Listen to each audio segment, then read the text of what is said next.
Hey guys, welcome to the very first episode of StrongTalk. I'm your host, Coach John, and StrongTalk is basically a podcast slash YouTube series where we'll be talking about fitness, mindset, all those sorts of things, anything to increase the value of your life. But I think to start off, I'll tell you a little bit about myself. So, when I was quite young, I didn't have the greatest of self-esteem. I am the youngest of four. I played squash and a lot of other sports, and I quit all of them. Squash I got pretty good, but when it came to competition, because I have been kind of conditioned as a youth to stray away from failure, and I thought, shit, if I don't win, that's it. It's not good enough. So in time, I just quit, and I was just frustrated all the time about it. And it was just failure after failure after failure. Eventually I found jiu-jitsu, and that was a little bit better because I had a good sensei and things like that. And I was encouraged, and I was like, hey, if you don't get it the first time, keep going.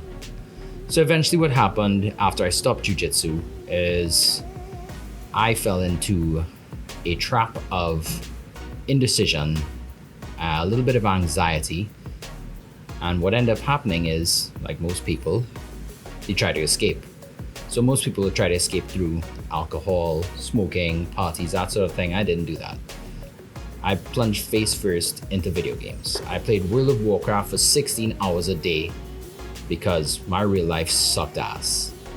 And instead of trying to make it better, I would log on to this virtual world and get fake achievements and try and feel better about myself, which is not great. It's just perpetuating the anxiety that I would feel every day and just be like, just chasing fake shit. I'm just a little coward just running away. So that just continued and continued and continued. My parents tried to get me out of it, but I was like, no, this is the only way I can feel good about myself. And I fought them tooth and nail. Eventually they kind of sent me to Venezuela to dry out, quote unquote. I still fucking played over there on a Spanish keyboard, so I had to get accustomed to that, slamming people with exclamation marks and whatnot. And yeah, it just didn't stop. Even I flunked out of university. I went away and I flunked out of university because I just couldn't stop fucking playing. I just was completely addicted to the achievement, that sense of achievement that my real life lacked. So I was really quite truly a loser.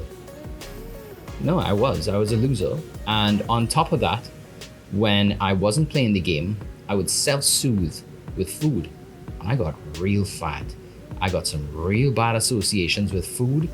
And I would just, when I wasn't playing the game, I was eating KFC. I love Zingers, full disclosure. And yeah, I just would eat KFC, eat fries, eat snacks, anything that made me feel good. I was a complete slave to my emotions. And eventually I said, that's enough. I failed, flunked out of university, came back here. I got a job driving a forklift in a warehouse, which didn't last long because the warehouse closed down. I had a lot of fun doing that, but driving a forklift, where's that going? And then eventually I got a job in one of my dad's companies. My dad just was hell-bent on seeing me succeed, but he didn't realize the path for me was one I had to make my own. And he got me into electric fencing. And initially I liked it. It was a lot of hard work in the sun, and I had to learn a lot. And it was good. I think it was a good experience. But I grew to resent it because I really, really, really hated that job. I also eventually ended up getting fired, which is another story. It's a bit of a constructive dismissal, but whatever. It is 100% my fault. And I said, you know what? Fuck this. I think I can do it better on my own. So I made contacts, I got suppliers, and I started doing it on my own. So instead of trying something new, I just went right back to the same old shit that I did not like, except I was doing it on my own this time. So I expected a different outcome doing the same thing. Not very smart. So for the last 12 years, I did that. And at one point I was like, yo, I cannot keep doing this because I had a very bad work ethic. I would work when I felt like it. I wouldn't advertise. I had a very bad association with how I viewed money. It was just not good. And money was evil and this, that, and the other, and just a lot of complaining and being a little bitch. And that's really not how you're supposed to approach life. That's how losers approach life, and I think at some point I've just had enough. So what I eventually did is I started exercising. I went for walks. I took my dog for a walk. I started doing some calisthenics, and I just kind of started going into it and really enjoying it. And eventually I said, you know what?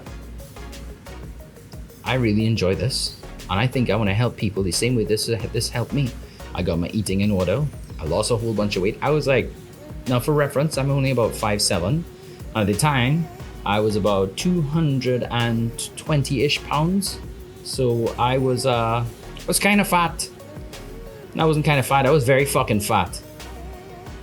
And I had gone down to 169 pounds. I lost a lot of weight. Was pretty lean, about 15% body fat. I felt really good. And I said, you know what? I want to help people the same way I help myself. So, but I didn't have any money. So I decided, let me step outside my comfort zone. I asked my girlfriend at the time, who is now my fiance, to front the money for me. And she helped catapult me. And I was like, fuck this, I'm not gonna fail. Failure is no longer an option. And if I fail, I'm just gonna keep going, just gonna keep trying. Aced my exams, got a whole bunch of certifications, and I started training people. I started working at a place in Bush Mountain. I saw it online. I was like, I wanna work here. So I contacted the guy and I said, hey, I'd like to work here. I'm not certified just yet, but I'm willing to do anything to work here. So I went, I worked at the front desk, but under the stipulation that when I became certified, and I told him I'll be certified at the end of 2019 in November, and I said, I'm gonna start training people here, and you have to increase my salary. And that happened.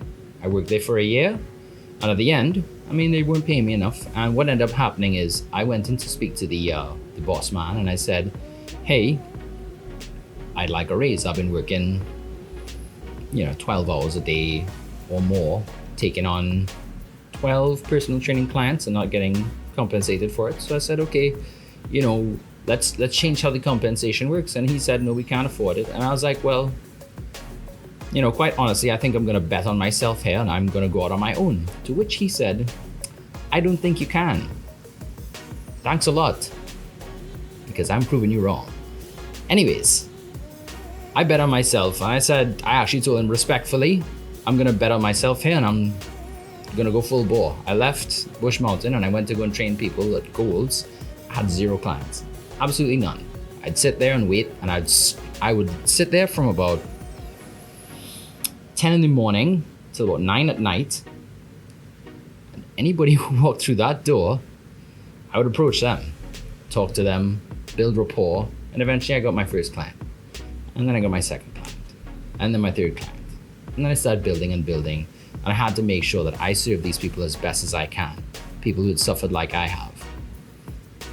And that's really the story. The rest of it is history. Fast forward 3 years, now I'm training people online. I'm an online fitness coach, helping people in California, in New York, in Canada, all these different places. And I have to say, this is the most fulfilled I've ever felt. And that is pretty much my story. I was a loser, I exercised, was fat, cut that shit out, and now I'm here. That's pretty much my story. I will see you guys in the next episode. This is the very first episode of Strong Talk. If you've gotten some value from it, like, comment. If you think my story can help somebody that you know, share it with them. Subscribe. I'll see you guys next week.